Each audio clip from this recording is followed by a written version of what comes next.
Y ahora nos vamos con información en vivo desde la Feria del Libro con nuestro compañero Tanús, que ya se encuentra con todos los preparativos porque el escritor Mario Vargas Llosa ya se encuentra listo para un conversatorio Paraísos Narrativos de América Latina. Adelante, Tanús, te escuchamos.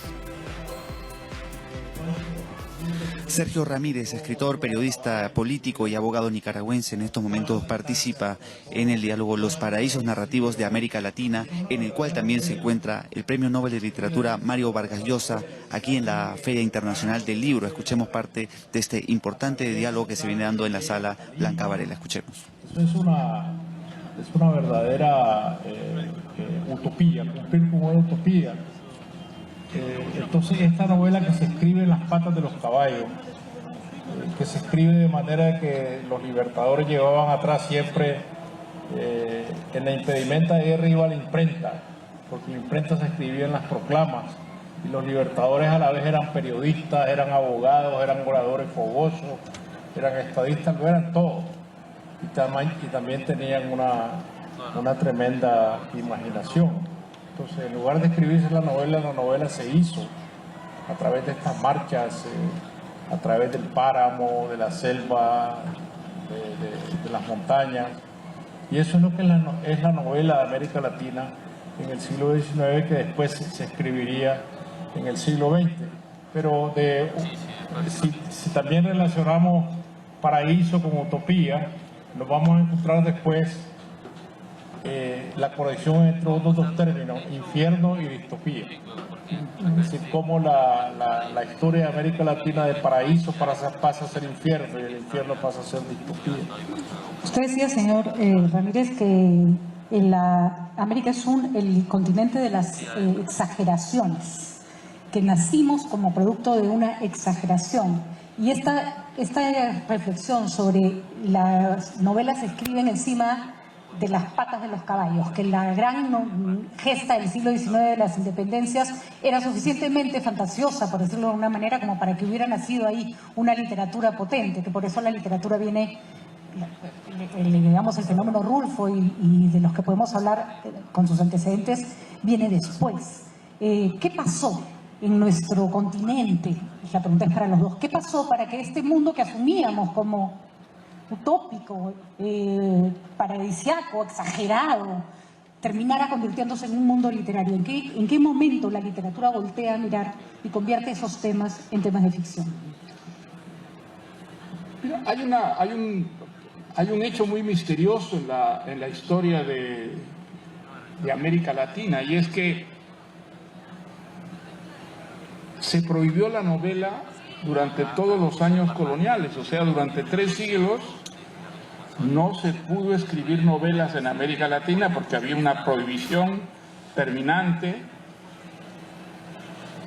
¿Por qué se prohibió la novela en América Latina? Si la novela era mala para América Latina, ¿por qué se permitía la novela en España?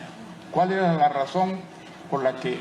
Las razones que nos dan los libros de historia de la literatura, sobre todo latinoamericana, es que se fundaba la prohibición de escribir novelas y por lo tanto de leer novelas, en que las novelas contaban unas historias disparatadas, absurdas, y que sobre todo a los indígenas de América podían distraerlos de la preocupación que debía ser fundamental, que era Dios y la religión. Pero digamos, es un argumento que no es convincente, no resulta muy convincente, porque si la novela tenía ese peligro, ¿por qué estaban exonerados los españoles de correr el riesgo de leer novelas? El hecho es que se leyeron novelas en América Latina, sí, porque entraban de contrabando, muchísimos libros. El Quijote, por ejemplo, circuló mucho, pero como un libro de contrabando, porque la prohibición existía. Hay una tesis posible que es interesante, y es que la prohibición de las novelas en América Latina hizo que toda la cultura de alguna manera se impregnara de aquello que representa la novela y que aquí no se podía escribir, y que nuestra vida política, nuestra vida religiosa, nuestra vida social en general, se impregnó de las fantasías que normalmente se vuelcan en las novelas, pero como aquí no se podía escribir novelas, pues de alguna manera la vida entera se novelizó en América Latina, y que por eso los latinoamericanos hemos tenido siempre una gran dificultad, una dificultad que no tienen los europeos o que no tienen los habitantes de otros continentes, a diferenciar la realidad de la ficción. Y esa es una tesis interesante que de alguna manera pues coincide con muchos hechos históricos de la vida latinoamericana, donde la confusión entre la realidad y la irrealidad es evidente, es notable, y quizá eso se ha dado fundamentalmente en el campo político. En el campo político nosotros hemos en América Latina vivido muchas veces en una irrealidad que nos hacía descuidar lo importante muchas veces por lo fantasioso, por lo real. E incluso creer que una representación casi teatral de la vida, lo menciona usted, Mario, por ejemplo, en el caso de Leonidas Trujillo, que es absolutamente disparatada, además de terrible, por supuesto, toda la dictadura, pero que hay una suerte de pacto con la sociedad en vivir una fantasía, ¿no?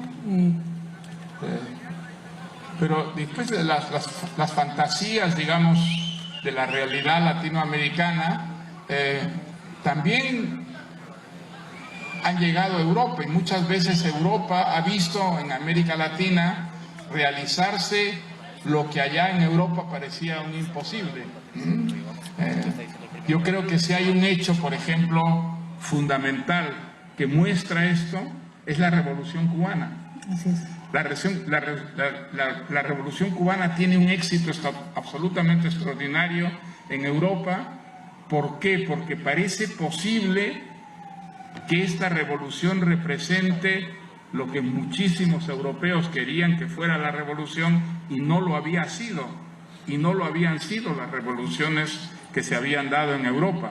Entonces creo que hay una visión que es, por una parte, muy romántica, y por otra parte muy irreal de lo que es la Revolución Cubana, que explica quizá el enorme entusiasmo que despierta en toda Europa, y no solamente entre fuerzas de izquierda, también entre fuerzas de centro, de derecha, que ven este fenómeno que vive Cuba como algo absolutamente excepcional. Y creo que no es el único caso, seguramente se pueden encontrar muchos otros casos en que la visión europea de América Latina refleja esa búsqueda del paraíso, de lo que para Europa es una irrealidad y que podría darse en América Latina, ¿no? Sergio, usted señala también en varias de sus intervenciones, su escritura, usted vivió una revolución, la revolución sandinista, en contra de una dictadura terrible, y ahí también había una persecución por una sociedad utópica. Pero usted señala que producto de esa necesidad de alcanzar utopías, normalmente fracasamos, y los fracasos suelen ser terribles al confundir de alguna manera esta idea ficcional con esta aspiración real. Creo que en América Latina tenemos una repetición constante de la búsqueda del paraíso a través de una utopía. Lo vimos con los conquistadores, ¿no? Como señalaba Mario, los conquistadores traían en su cabeza la gran utopía de los libros de caballería, estos lugares fantásticos, al fin y al cabo eran lugares de felicidad. ¿Sí? Conquistar la felicidad es conquistar estas nuevas tierras donde había una ciudad de cúpula de oro, pavimentada de oro, que era el Dorado. Y emprendían unas travesías peligrosísimas en busca de una fantasía. Se buscaba, ¿no?, la fuente de la eterna juventud, pero no solo se buscaba en las mentes. Se armó una expedición desde Puerto Rico que costó muchas vidas para buscar la fuente de la eterna juventud en Florida. Murieron muchos en los campos, en los pantanos. Quiere decir que se tomaba en serio la utopía. No es que alguien jugara con esta idea, sino que era capaz de comprometer sus vidas de luchar por esta utopía. Entonces, vamos al siglo XIX, la búsqueda de la independencia es otra utopía. Es decir, perseguir el paraíso que describe Rousseau, que describe Montesquieu, de la perfección del equilibrio de los poderes, de las leyes, el reinado de las leyes, se queda también en las patas de los caballos, porque muchos libertadores se convierten en caudillos y lo primero que hacen es aprobarse a la hora de la independencia constituciones, que estas constituciones duran pocos días porque mandan a ser suspendidas por los mismos caudillos para liberar a estos países supuestamente de la anarquía, del desorden e imponer la mano dura.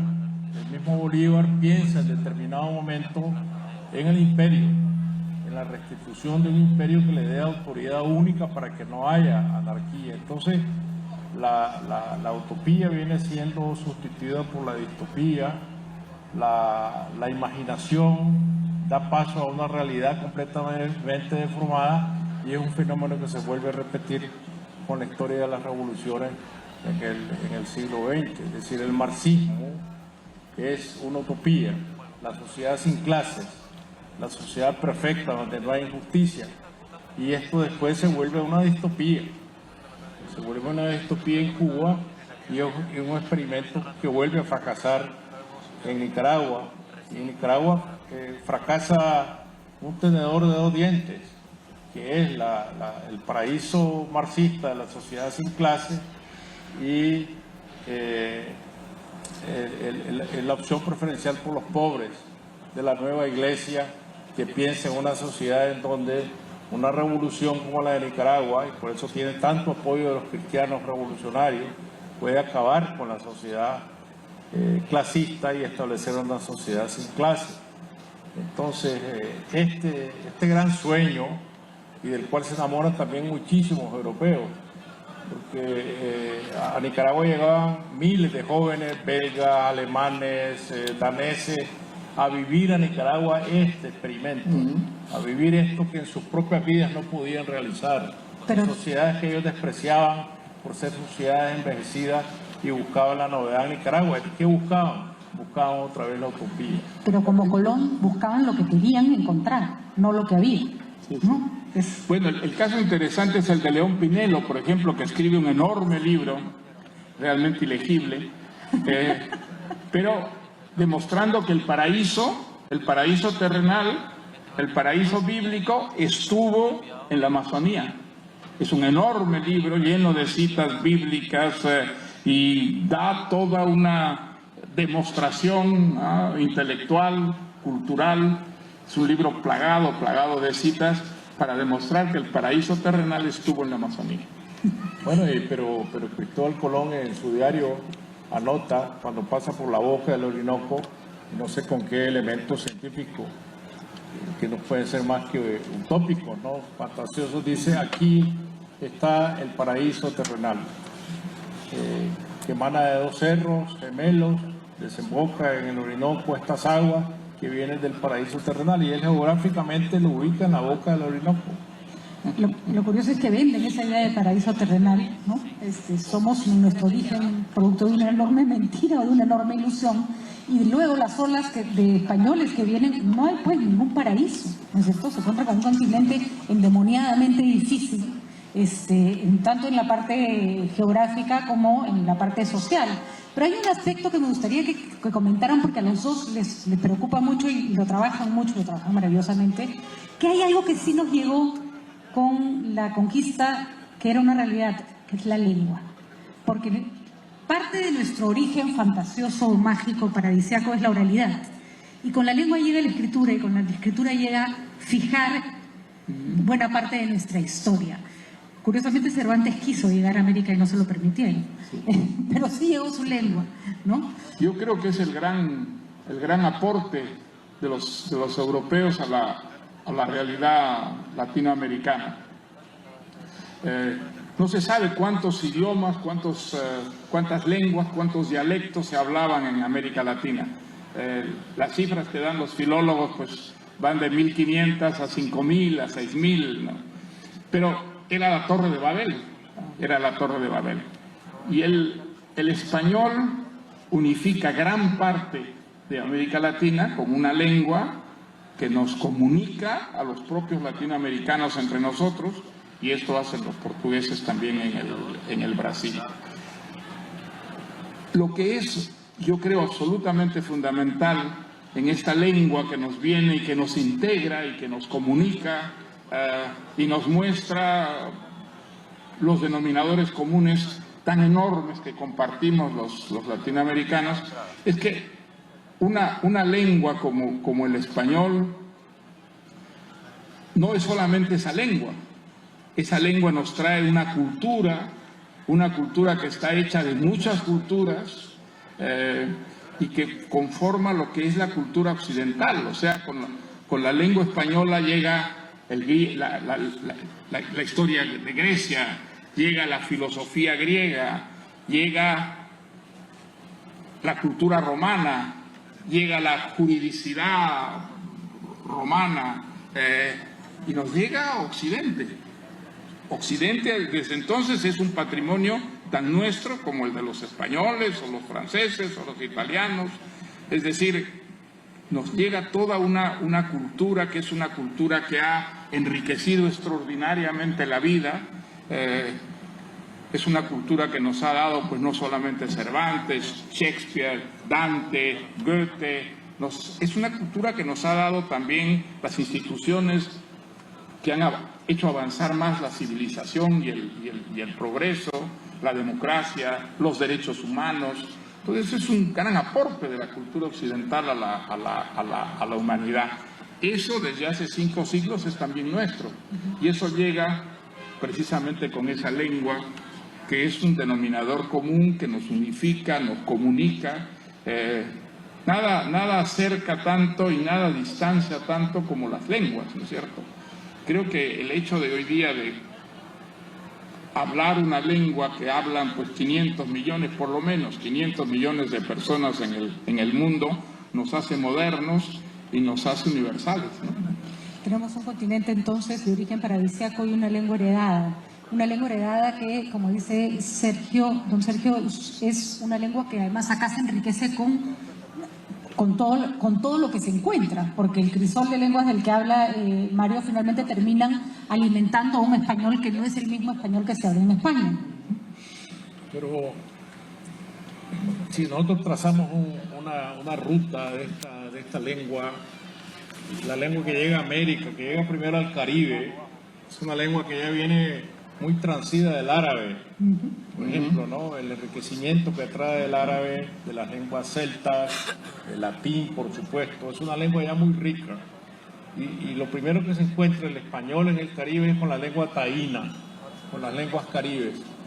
Y como entre la llegada de Colón a Cuba, a la Española, a Santo Domingo, y la llegada de Centroamérica pasan varias décadas. Y durante esas décadas el español se enriquece con el taíno, y el español que llega a Centroamérica ya trae al taíno incorporado.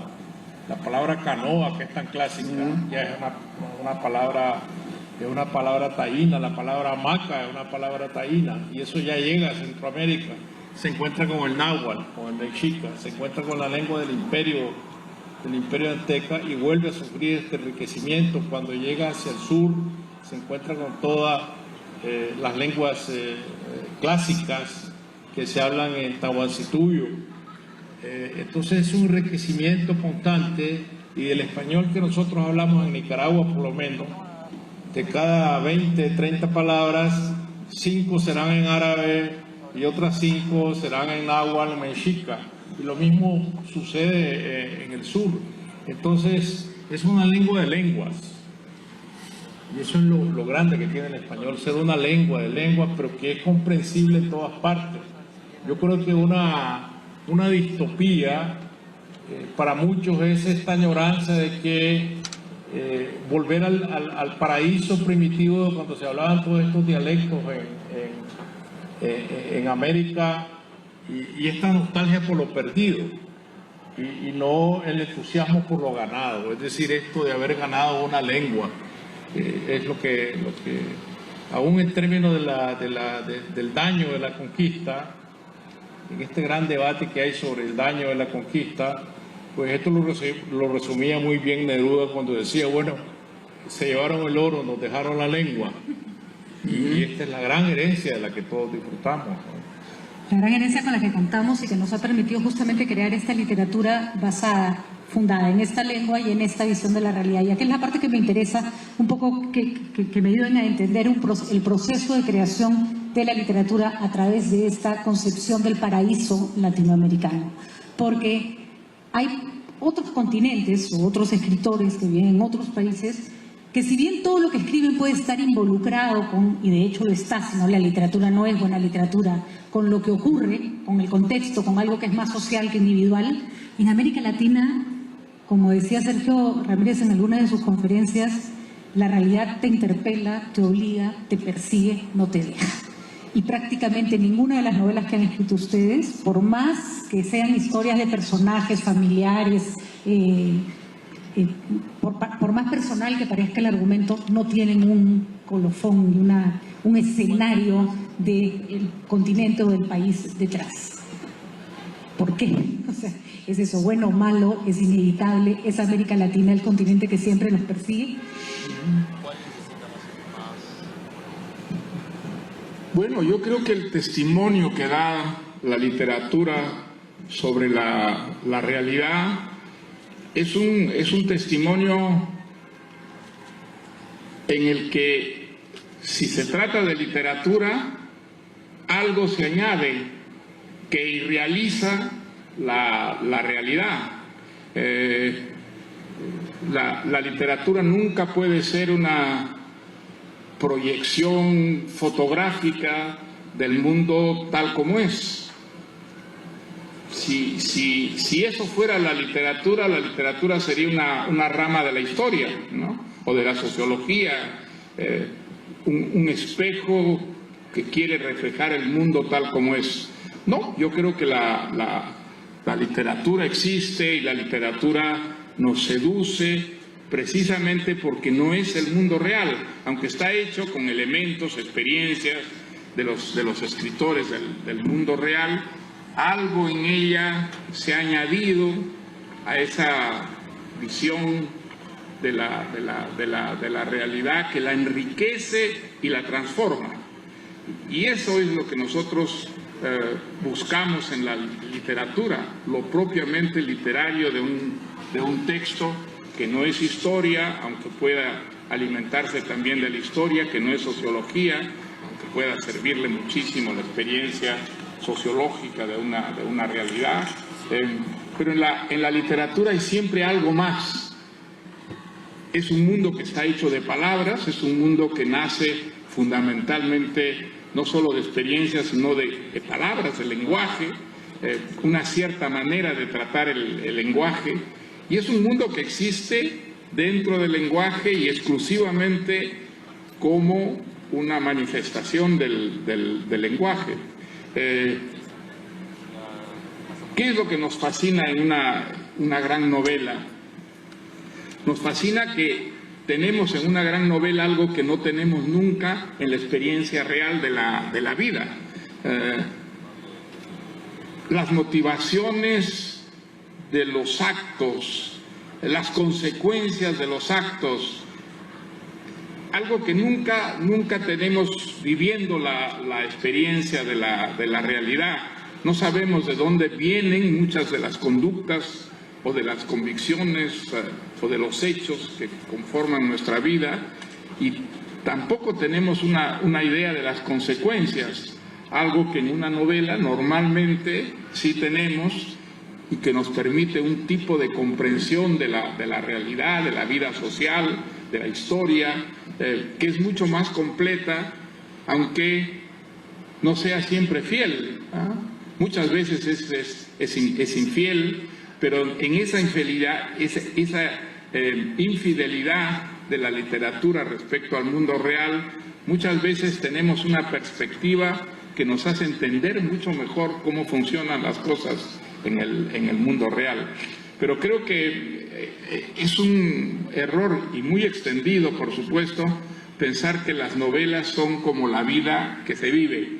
No, yo creo que la vida que se vive es una vida distinta, y lo que buscamos justamente en la literatura es ese elemento que es añadido o restado de la vida real y que permite tener esa comprensión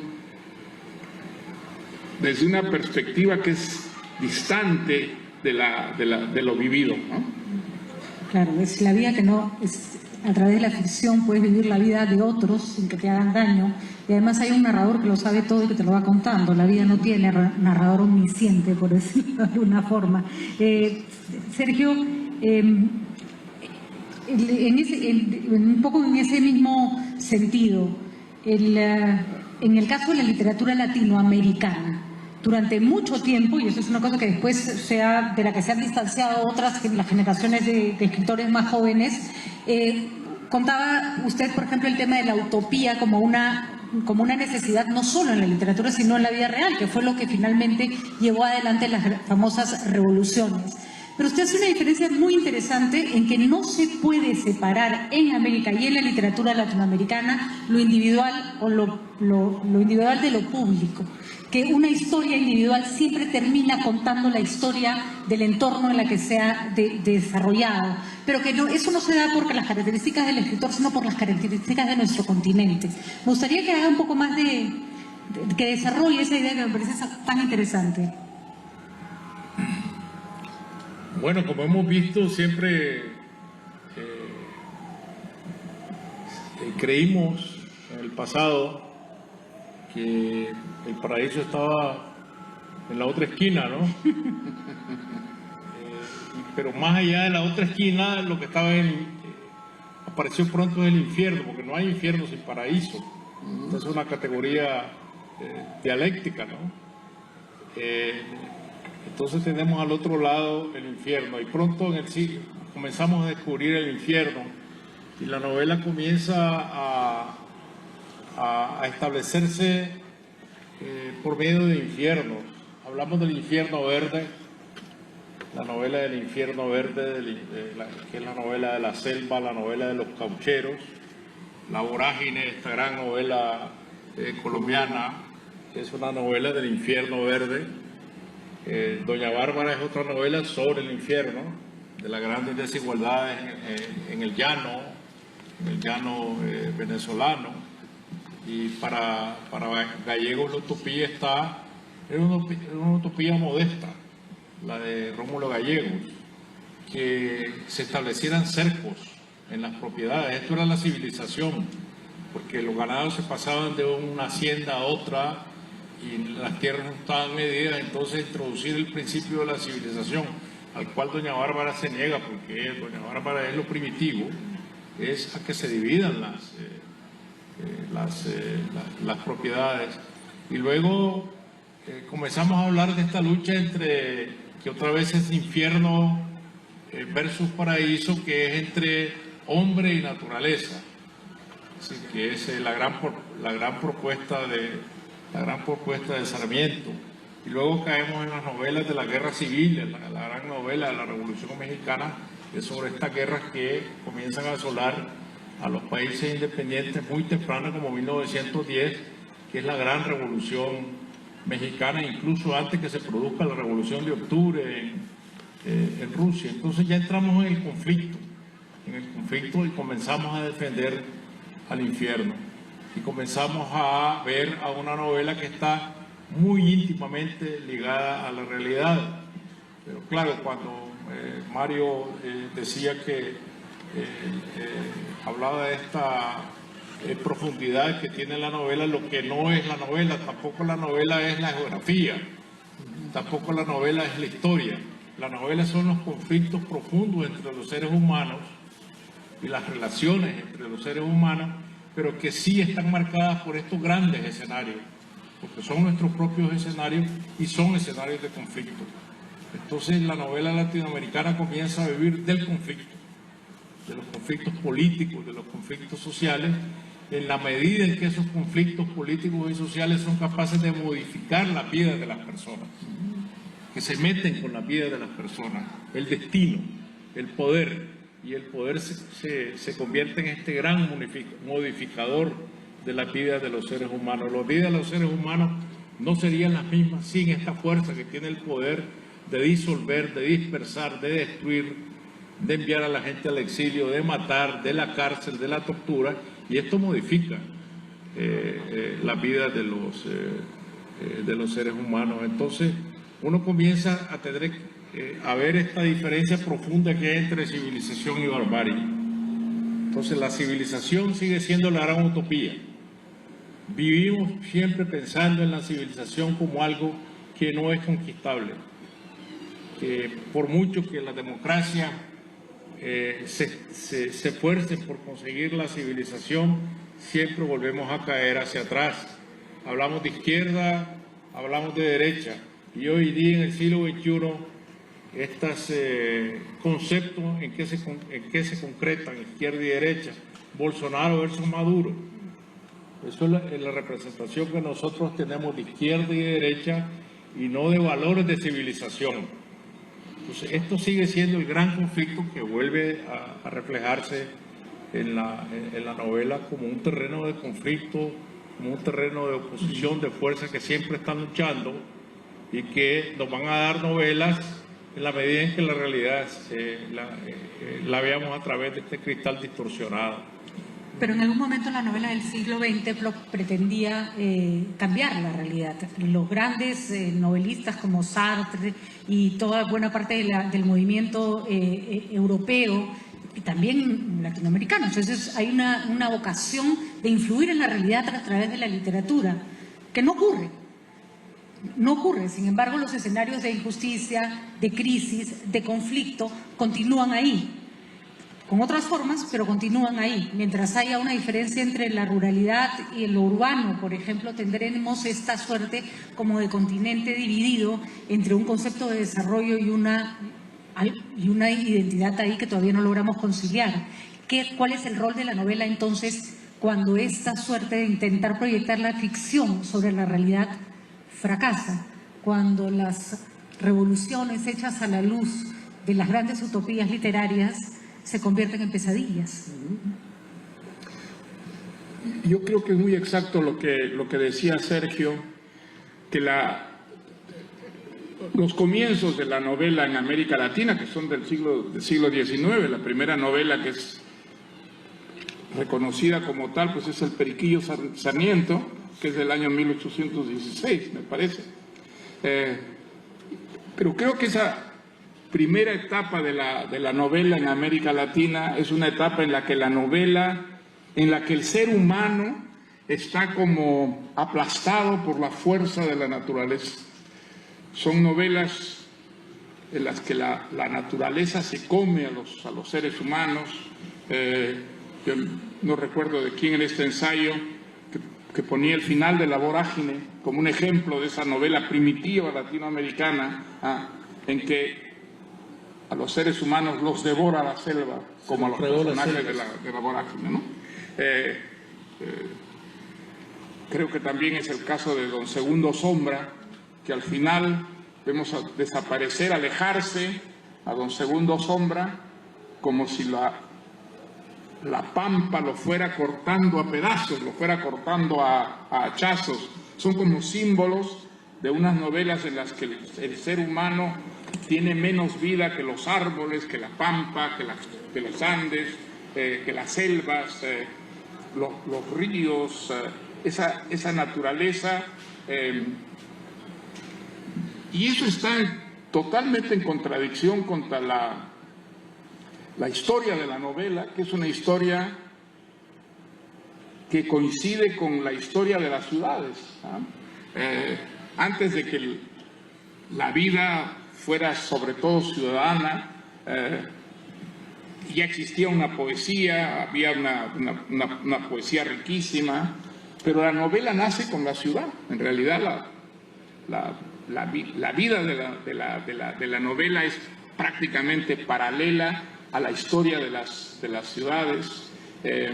Y entonces la novela en la que la naturaleza devora a los seres humanos y los reemplaza como la gran protagonista de una historia, es una novela que está como en contradicción con su propio ser, con su propia naturaleza.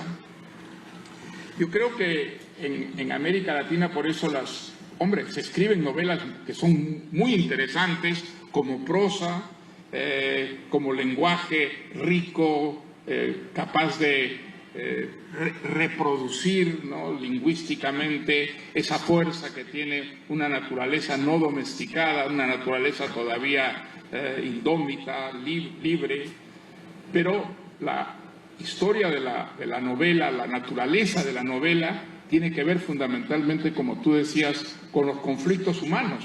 Son fundamentalmente los conflictos humanos que se dan en civilizaciones más o menos avanzadas que ya han llegado a la ciudad, han llegado a convertir a la ciudad en el centro de la historia, a reemplazar al campo como el centro de la vida social, de la vida política, de la vida cultural. Eso en América Latina es más bien tardío. Eso aparece en la novela latinoamericana pues solo prácticamente en el siglo XX, con algunas escasas excepciones en el siglo XIX, y surge cuando la novela se traslada del campo a la ciudad. Si pensamos en las grandes novelas latinoamericanas, en las mejores novelas latinoamericanas, pues son novelas de ciudad, ¿no? Machado de Asís, por ejemplo, un grandísimo escritor brasileño. El campo casi no aparece en las novelas de Machado de Asís, son novelas citadinas, ¿no? Blest Gana, por ejemplo, en Chile, que es un autor magnífico del siglo XIX, es un autor que describe sobre todo un mundo ciudadano, un mundo en el que el ser humano es el centro de la vida, del conflicto que describe la novela. Y creo que a partir de entonces las novelas van volviéndose mucho menos naturales y mucho más ciudadanas. Ahora, lo que es muy importante, me parece, es no olvidar que en la literatura hay ese elemento añadido que no viene ni de la historia ni de la sociología, que viene de las obsesiones de un propio escritor. El escritor vuelca unas obsesiones, añade algo a la realidad, o le quita a la realidad ciertos aspectos, y esa es la originalidad de una visión novelesca de la realidad. Desde luego que la irrealidad puede ser una manera de acercarse también a la realidad. Hay novelas que son muy fantasiosas, novelas que son muy poco representativas de una experiencia vivida, pueden abrirnos a una visión de la sociedad muy rica, muy novedosa.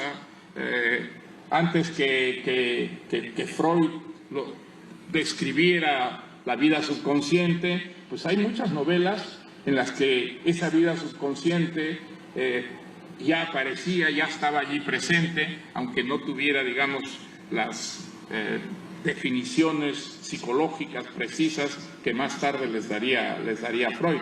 La intuición guía muchas veces a los novelistas y los lleva a descubrir cosas en la realidad, en la vida social, en las relaciones humanas, que están todavía inéditas en el campo de la cultura, que no existen, digamos, descripciones científicas de ellas, pero que de alguna manera están ya anunciadas en ciertas novelas. Las grandes distorsiones de la realidad que suelen presentar las novelas, sobre todo las novelas de los grandes novelistas que tienen un mundo propio, un mundo que se distingue, digamos, de lo que es la experiencia común, tienen muchas veces esa característica. Nos hacen descubrir unos aspectos de la realidad hasta entonces desconocidas, ¿no? Si uno piensa, por ejemplo, en las novelas de Dostoyevsky, donde la riqueza de la descripción psicológica de los distintos individuos es tan rica, tan extraordinariamente variada y diversa. Es un aspecto del mundo, de la realidad, que a él lo fascinaba, lo hechizaba, por razones pues muy personales, muy diferente de un caso como el de Tolstoy, que más bien describía la historia, que quería llevar la historia a la literatura, que parecía muy, digamos, distanciado su mundo de la experiencia real, de la experiencia psicológica, íntima, que aparece tanto en las novelas de un Dostoyevsky. Lo que trataba de decir de esta manera confusa es que la novela no es la historia, la novela no es la sociología, el testimonio novelesco de la realidad, si es literatura, es un testimonio que es muy infiel de la realidad. Si nosotros tratamos de superponer la novela a la realidad, no van a coincidir, sobre todo en el caso de las novelas que son realmente creativas. Ahora, esto no significa de ninguna manera que la literatura no sea una buena guía para entender la realidad. No, a través de esa irrealidad, a través de ese añadido que tiene la literatura, lo que es la descripción de la experiencia humana, uno puede entender mucho mejor muchas veces la realidad que lo rodea, y descubrir en la realidad o ciertos ángulos o ciertos filones o ciertas perspectivas que hasta entonces parecían absolutamente ciegas, inexistentes.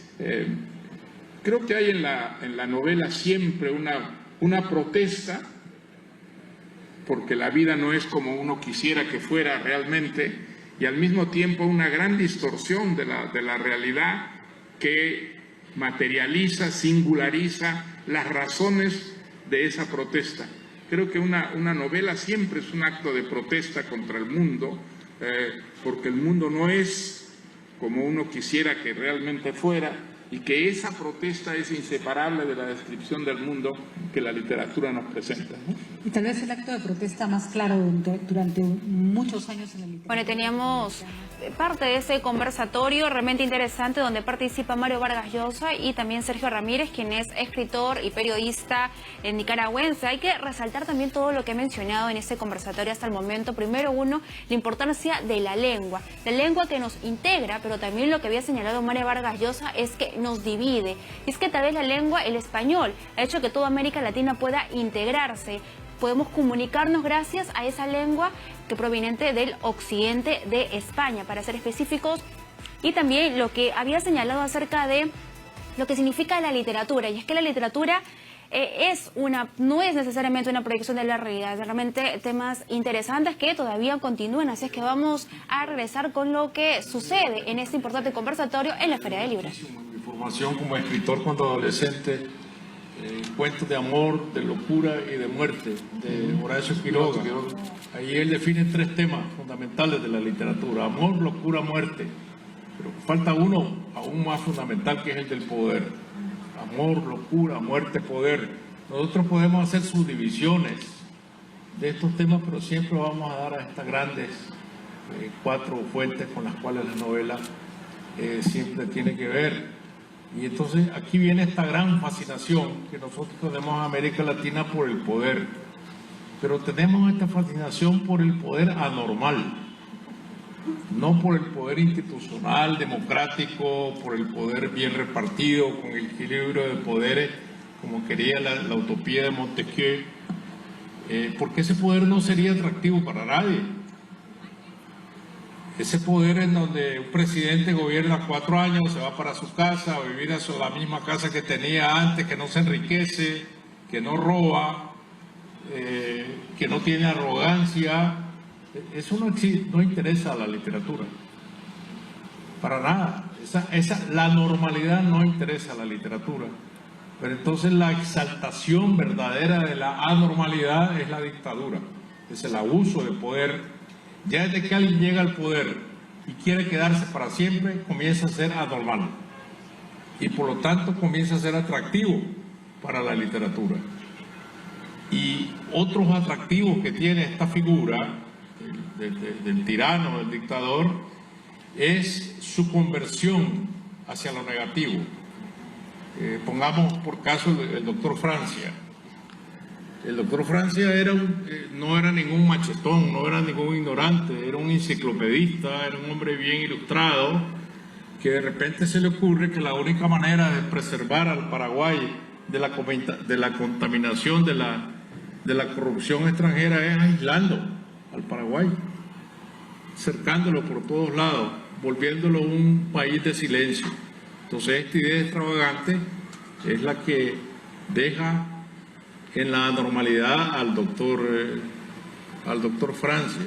Y entonces estos rasgos de anormalidad siempre los vamos a encontrar en los dictadores latinoamericanos, que por eso son atractivos, porque nos desafían a encontrar algo que no está en la normalidad, que está fuera de la normalidad y que se vuelve ejemplo sumo de anormalidad. Y de aquí se crea toda una novela.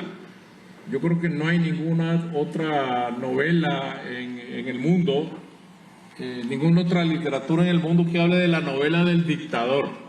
Nosotros hemos matriculado una novela del dictador que va desde Yo el Supremo hasta La Fiesta del Chivo, porque siempre estamos buscando figuras extravagantes, y yo creo que, claro, Mario fue a buscar la más extravagante de todas, que es el Trujillo, que no era ni siquiera general, era generalísimo.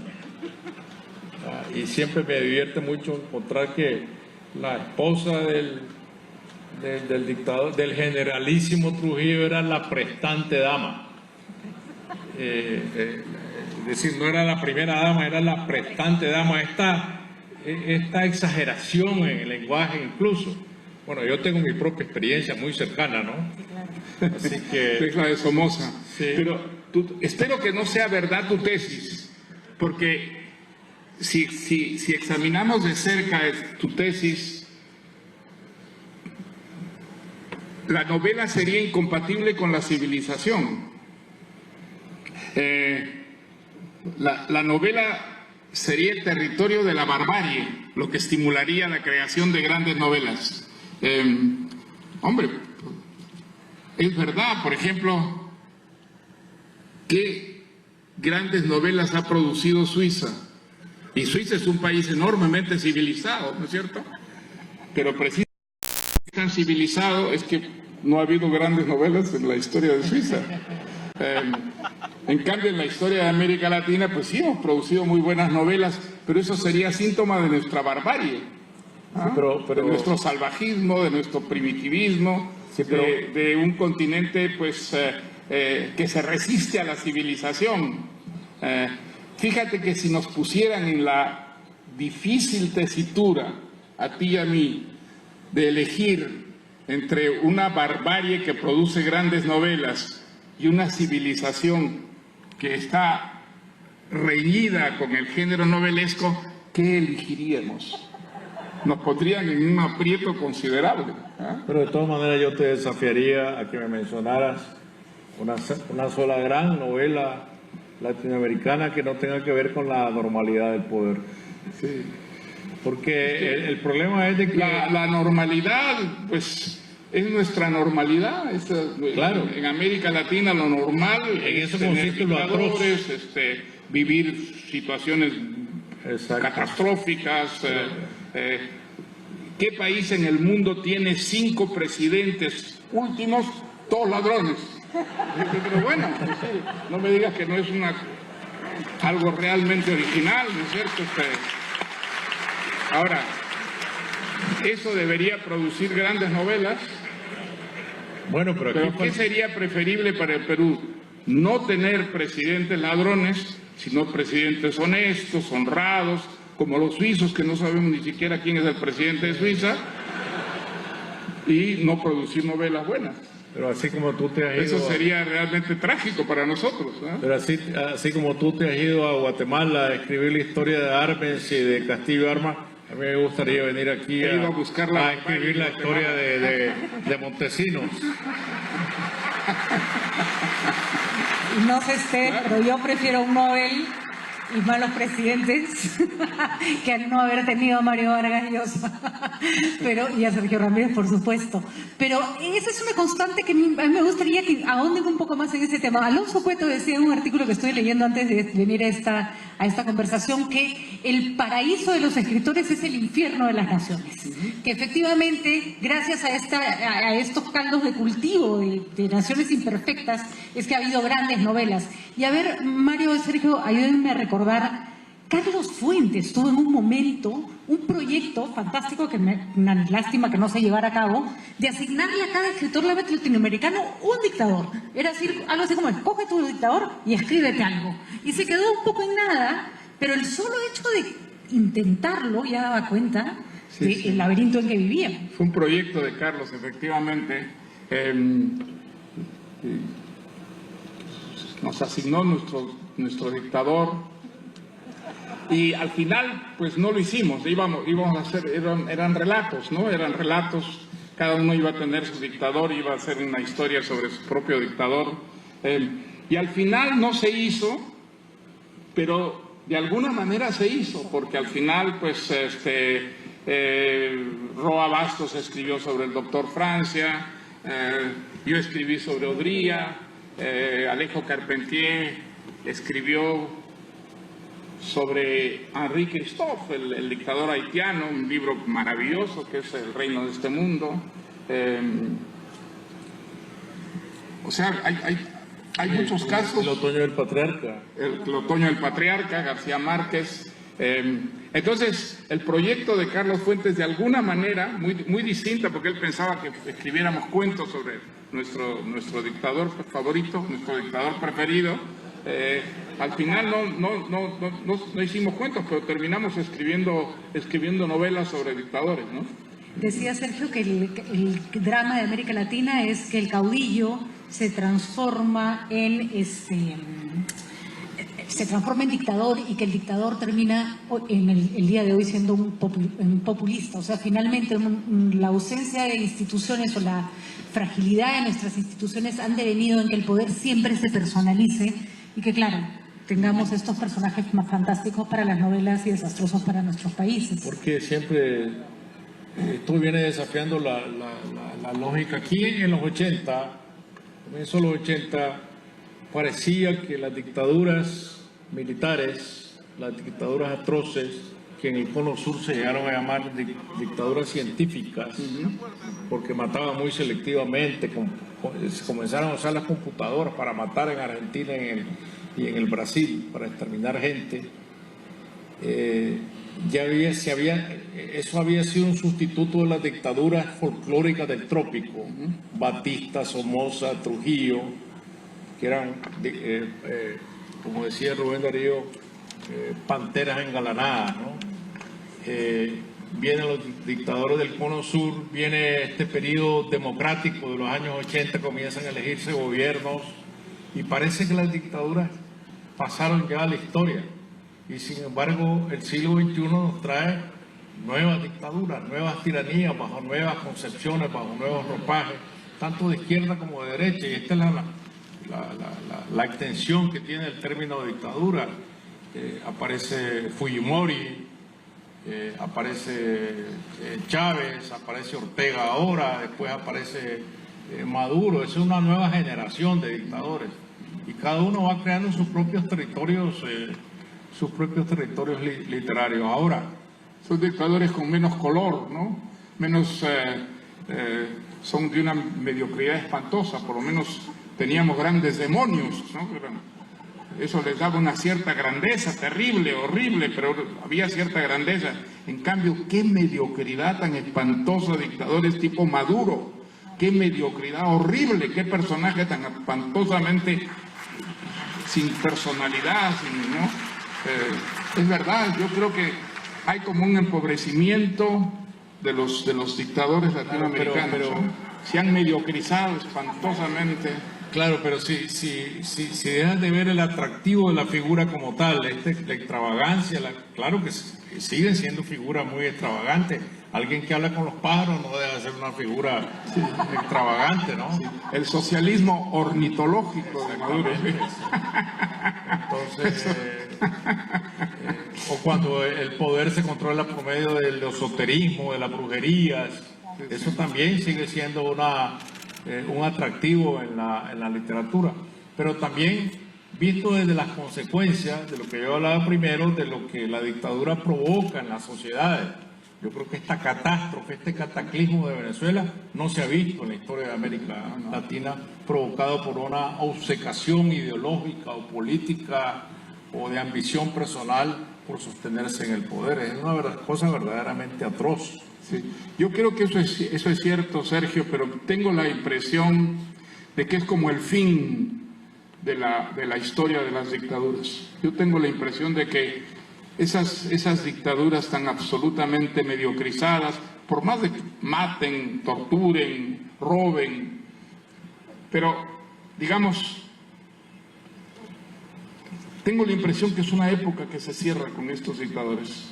Mi impresión es que América Latina ya no es eso, América Latina. Ya esos dictadores como Ortega o Maduro son como excéntricos a lo que es hoy día la realidad de América Latina.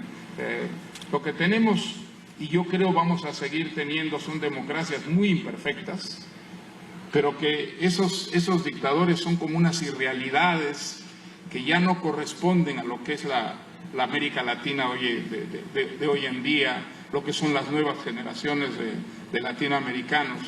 Creo que desentonan, son tan absolutamente írritas a lo que es hoy día América Latina, que con ellas va a terminar ese periodo, y quizá ese final tan absolutamente mediocre, burocrático de los dictadores actuales, pues es como el fin de una época. Ojalá lo sea, y ojalá las democracias imperfectas que tenemos pues se puedan renovar, se puedan limpiar de toda esa porquería que arrastramos, la corrupción, por ejemplo, la terrible corrupción que es el cáncer, ¿no?, de nuestras democracias actuales. Pero de alguna manera creo que el dictador espectacular, terrible, demoníaco, es de otra época ya. Eso ya no tiene nada que ver con la América Latina de nuestros días. No está representado América Latina con esas figuras tan absolutamente írritas, forzadas, un Ortega, un Maduro, un Raúl Castro. Creo que eso es el pasado, que está ahí todavía, pero mi impresión, y ojalá sea así, que con ellos desaparece toda una época siniestra de la historia latinoamericana. No, eso significaría que los novelistas tienen que irse con la música a otra parte. Sí. O cambiar de género, ir a la poesía. La poesía sí puede existir con la democracia.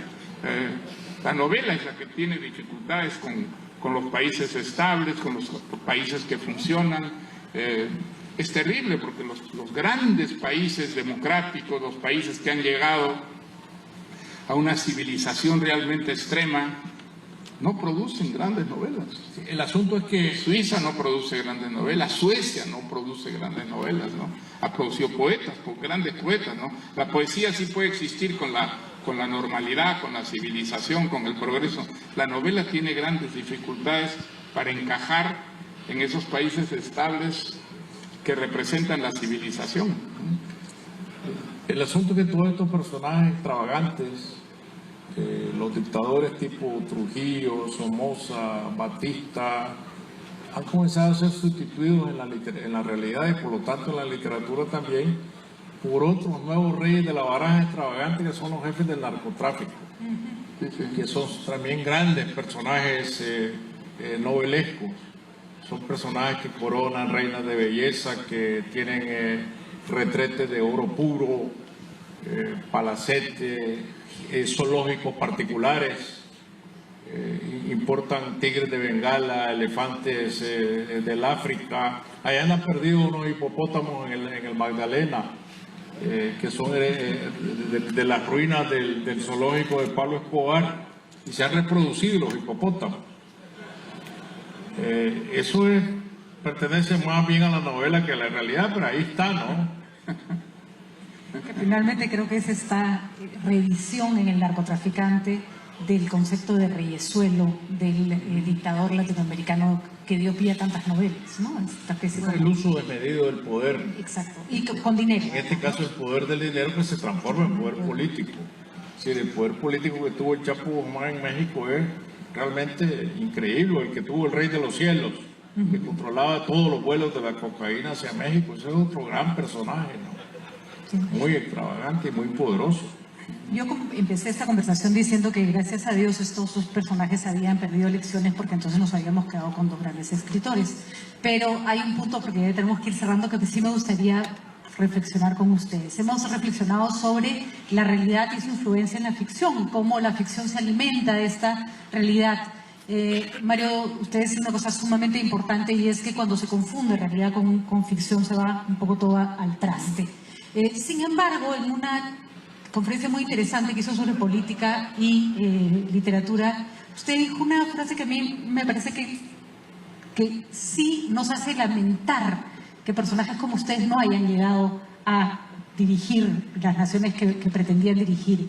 Es que la política sin literatura pierde el lenguaje y pierde la capacidad de formar ideas y nos quedamos con un discurso político chato, burdo, que ya no representa absolutamente nada. Y creo que cuando hablamos de estos nuevos personajes del poder latinoamericano que no alcanzan para ser un personaje de una novela, tiene que ver un poco con eso, con la pérdida del lenguaje literario o del lenguaje culto o del lenguaje de las ideas en la política. Y de eso sí pareciera que estamos padeciendo mucho en América Latina. Bueno, yo estoy completamente de acuerdo contigo. Yo creo que si hay, digamos, un empobrecimiento del lenguaje, se da sobre todo en el ámbito político. Creo que el lenguaje político en América Latina está hecho de estereotipos, de lugares comunes, que no hay ninguna creatividad, autenticidad en el lenguaje. Y yo creo que refleja, por desgracia, lo que es una realidad política. Es una realidad política hecha de estereotipos, de lugares comunes. Es muy difícil que esa realidad alimente un lenguaje realmente creativo, realmente auténtico, genuino. Porque la realidad política de América Latina no es eso, no lo es todavía. Lo es más en algunas partes que en otras, sin ninguna duda, pero no hemos alcanzado todavía, digamos, una política que merezca un lenguaje que sea realmente genuino y creativo. Eso se da en la literatura en América Latina, sin ninguna duda. Hay grandes escritores, grandes prosistas, grandes poetas, pero grandes políticos no tenemos en América Latina. No hay grandes políticos y esos grandes políticos, pues, cuando existen, crean su propio lenguaje y leerlos es algo que resulta tan cautivante como leer una buena literatura, ¿no? Sergio, usted decía que en Nicaragua la gente se saluda de poeta y eso me parece una belleza. Como un país donde la gente se saluda de poeta, se trata de poeta, puede tener un presidente como el que tiene, donde la poesía parece haberse ido al traste, ¿no? Porque no hay ningún país que tenga tantos poetas como Nicaragua. Es un caso realmente extraordinario. En Nicaragua, yo creo que todos los nicaragüenses son En poetas, esta parte del conversatorio, pues bueno, Sergio Ramírez, tanto como Mario Vargas Llosa, han hablado acerca de la dictadura con respecto a la literatura, acerca de estos personajes, estos dictadores, por ejemplo, por citar uno como Ortega en Nicaragua, que hacían la comparación de ese personaje, de ese dictador que sirvió como combustible para la elaboración de novelas, de obras literarias. Si lo comparamos con Maduro, es lo que también señaló el Premio Nobel de la Paz, de Literatura, Mario Vargas Llosa, el que decía de que había una mediocridad en estos personajes, ¿no? En estos dictadores que evidentemente no servían para elaborar grandes obras literarias. Así que vamos a continuar con el conversatorio. Estamos llenos de mentirosos, ¿sí? Porque la retórica política su constante es la mentira. Entonces la mentira es prueba de legitimidad, mientras que en la literatura es prueba de legitimidad. En una es prueba de la pobreza del lenguaje y en otra es prueba de la riqueza del lenguaje, pero la mentira está de por medio, y en un mundo que cada vez se construye en base a las mentiras, es decir, el mundo digital, la gran reina ahora pasa a ser la mentira, y los políticos que saben usar los instrumentos digitales se vuelven mentirosos muy refinados.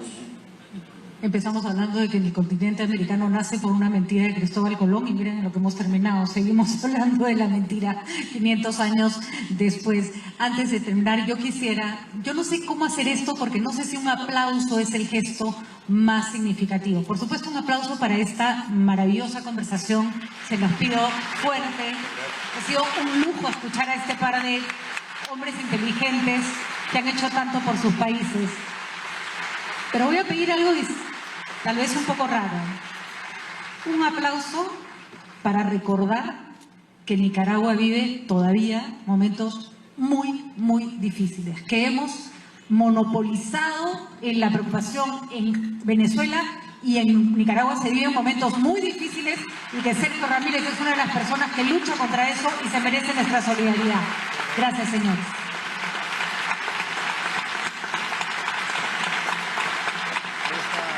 Concluye este conversatorio Los Paraísos Narrativos de América Latina, en donde ha participado Mario Vargas Llosa, Premio Nobel de Literatura, y el político y abogado nicaragüense Sergio Ramírez. De esta manera culmina este último evento en el segundo día de la Feria Internacional del Libro. Adelante, estudios.